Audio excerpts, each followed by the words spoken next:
I'm a conscience. His conscience. I help him know what's right from wrong.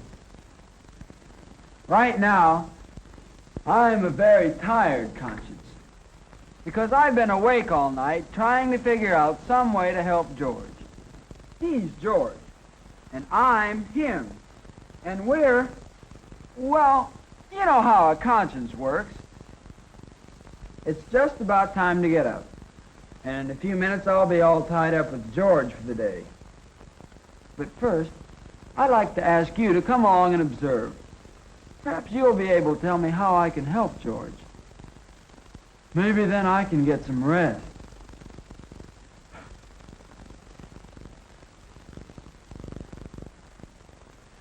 Oh, we got to tell you. George's main trouble is he's a griper.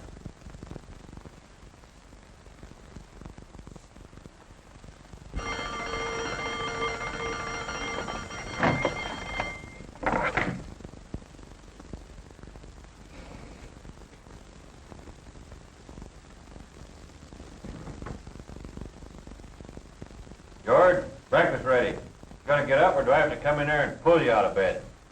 Okay. Okay. Phooey. Why do you have to get up so early just to go to school? I don't see why you have to be on time anyway.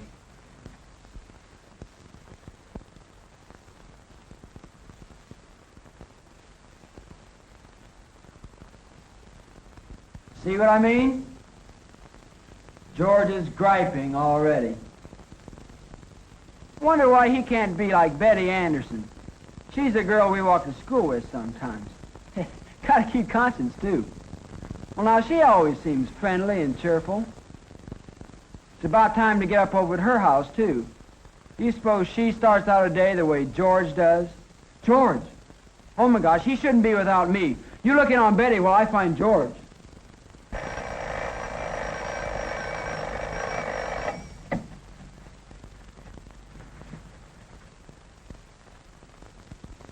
Breakfast ready, Betty. Come on, climb out of there. Okay, Dad. Oh, what a beautiful morning.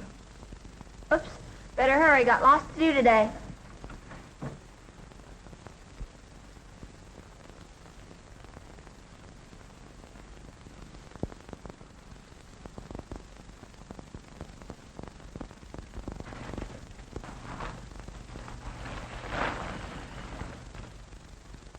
It's just as I've always said. There's not a team today that doesn't play like a bunch of green amateurs. When I was playing ball, that sort of thing just didn't happen. Mom, where's my green sweater? I haven't seen it. Oh, nothing's ever where I left it. You'd think that once, just once, you could put something down in this house and come back and it'd still be there. Oh, wouldn't you know it? It's starting to cloud up. I knew it. I knew it. 7 days in a week, and the one day I plan to shop, it has to rain. George, will you please eat your breakfast and stop dilly-dallying around? I'm going to be late for school. I'll make it on time. I'll make it. They'll probably have some dry old speaker in the assembly program this morning. They never fail.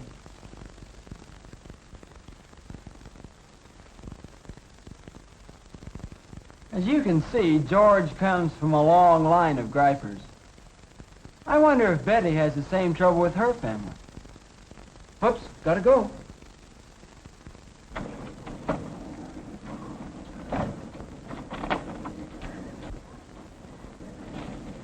Hi.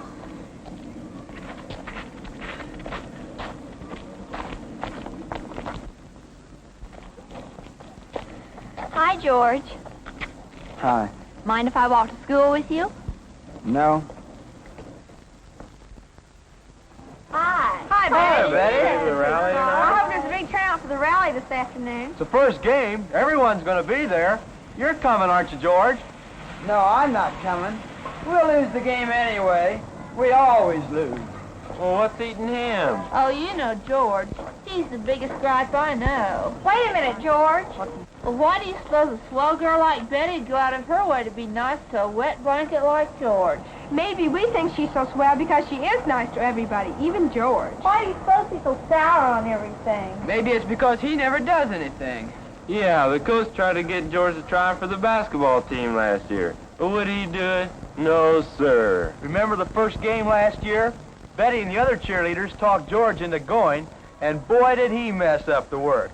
As soon as the team came out...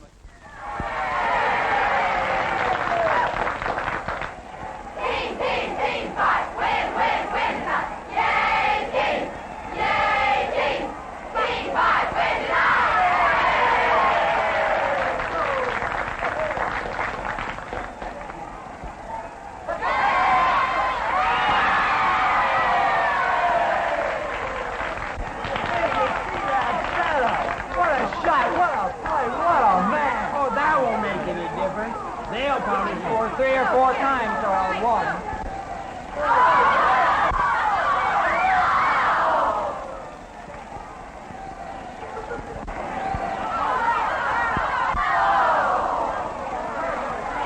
See, we haven't got a chance. Coach Rankins always plays his favorites. The really good players never get in the game. Why, you just say that just because you never made the team. That's all you know. I didn't even try out for this team. Then what right do you have to kick about how they play? Come on, you guys. Don't let the team down now. We've got plenty of time. Let's go.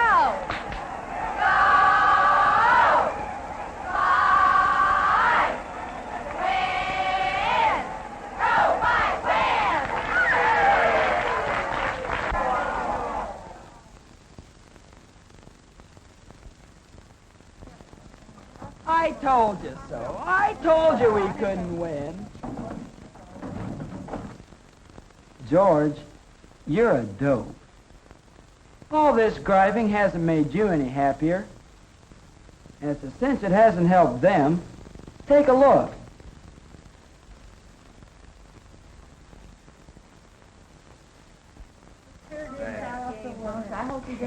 I didn't mind our team losing so much, but with a sour apple like George around, it seemed to make it twice as tough. And remember how we griped at each other for almost a week after the game? With George's attitude of never do, I sure don't see how he gets any fun out of life. Not only that, his griping always seems to ruin things for everyone else. Remember the day in English class when Miss Duncan made that assignment? And now that you've all read the play, how about forming into groups and acting out some of the scenes? Hey, look, Mom. Mama's little boy in a big part. Let's see.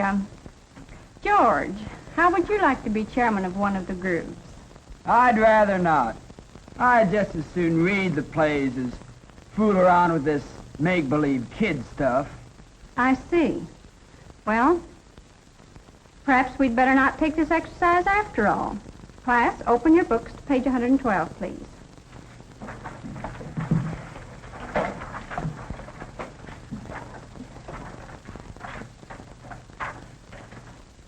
Now, why'd you have to go do that? You know it would have been fun to act out those scenes.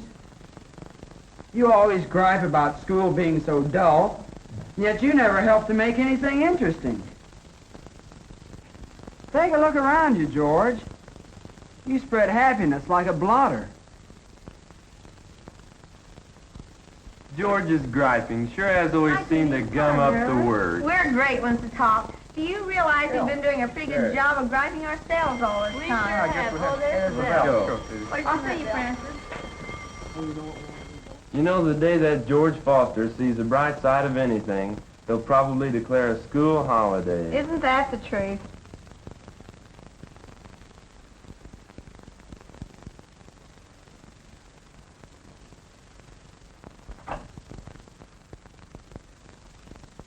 It is pretty funny, isn't it?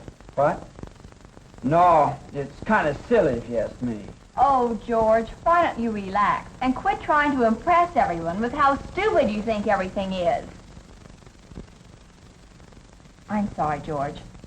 Come on, let's go to assembly. I suppose you want me to sit by you so people will feel sorry for you.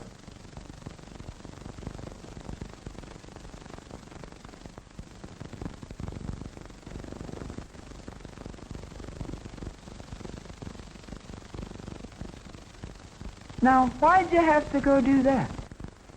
Betty's just about the only friend you got left.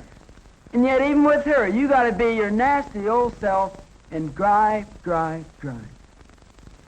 George, if you could see yourself as others see you, I'll bet you'd change. And right away, too. It's not hard to be one of the gang. All you have to do is help out, not be a continual griper. Tell you what, why don't you go on to that assembly? Sit down by Betty.